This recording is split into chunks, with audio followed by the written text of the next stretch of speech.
whatever that moment is that I was waiting for. Once again, delighting myself in the Lord and not being weary in my well doing, but being patient, doing the things that I need to do. So when the opportunity presents itself, when the door opens, I can walk through it. So I met that moment. I was ready. I was ready. And that's that's what I get from this, that be still. So sometimes it's okay to do nothing, then wait patiently.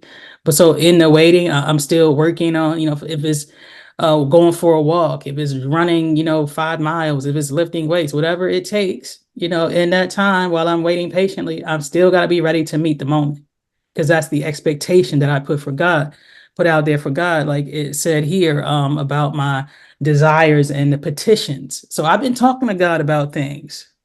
That's the petitions, right? But even in that, trusting Him, relying on Him, depending on Him. Because even sometimes, the vision or ideas that I have, it may not be God's will. And am I willing to accept that? Am I willing to, put down what I thought was for me? Because it appeared to be, at one time that was. Am I ready to meet and be flexible for whatever the moment calls for? And then here, verse 8, cease from anger and abandon wrath. Do not fret. It leads only to evil. Well, we know plenty of people that had hoop dreams, right? Football dreams, some kind of dream. And it pretty much drove them crazy when those things didn't work out for them. And even some that it did work out for them, but because of whatever, it was like almost like a squandered opportunity. Like it didn't lead to any kind of enduring fruit for them. It's a good memory, but that's really the only kind of really the fruit that we see, in their life at some times. Um, and that once again could be for anything. I'm just using sports because that's more what I'm familiar with, but it's anything. So once again, God is in charge of my steps. My job is to lift my foot up and keep on walking, be prepared to meet the moment. So if I'm delighting myself in Him once again, then I'm connected to all wisdom, knowledge, and understanding. So whatever doesn't work out for me, it doesn't crush me. It says, um, which I was going to say, I've never seen the righteous forsaken nor a seed begging bread. So it's like he's not going to leave me. Maybe it may appear that I fall down, but God continues to hold on to my hand so I can get back up. If I'm willing to once again delight in Him and to abide in Him and to lean on it and trust and depend on Him. So anger can't consume me. I can't be driven crazy because I thought my life was going in this one direction. Even people, like I said, that I can think of so many examples, even of people that, like I said, that made it to like the NBA or NFL, and that part of their career didn't work out, and it's like they still stuck right there. Like it's the craziest thing, craziest thing. But we gotta find our way and find out what God's purpose and intent for us is. For those who do evil will be cut off, but those who wait for the Lord, they will inherit the land. So once again, this wait for the Lord is not just standing still and laying on your couch day after day, or sitting on the front porch hanging out with your friends. Because if y'all gonna hang out, why y'all can't hang out around a book, right? Why you can't read something? Why is it just fruitless information that you're consuming? You're arguing about sports. Well, you are watching people that have worked to be successful at something. Well, you're doing nothing. You're arguing about their careers. So how does that help you? It doesn't. It doesn't. So what are you doing while you're waiting? Okay. Are you preparing to meet the moment, that moment that you say you want? You say you want it, right? But are you preparing to meet that moment? Because once the door opens, that's I'm not going to say it's too late, but pretty much because there's someone else that is preparing.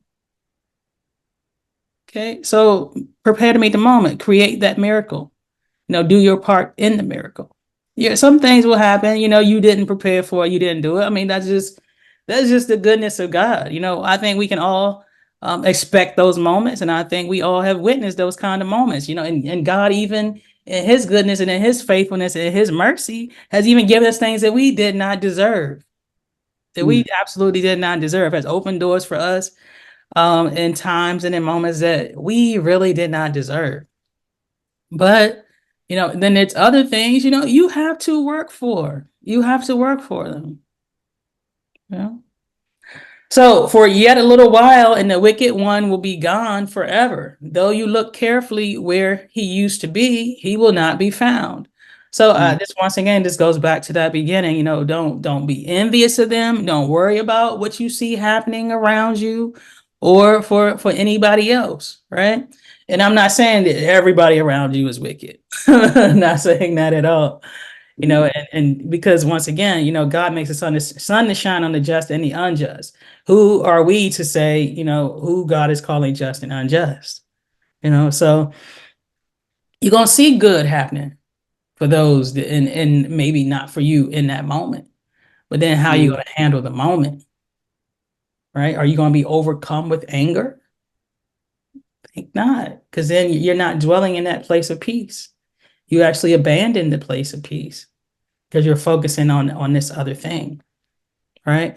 But then, those that, once again, like I mentioned in the beginning, those that have committed themselves to do evil, those that have, said with their mouth, that there is no God, that they will do nothing that, resembles, a godly way.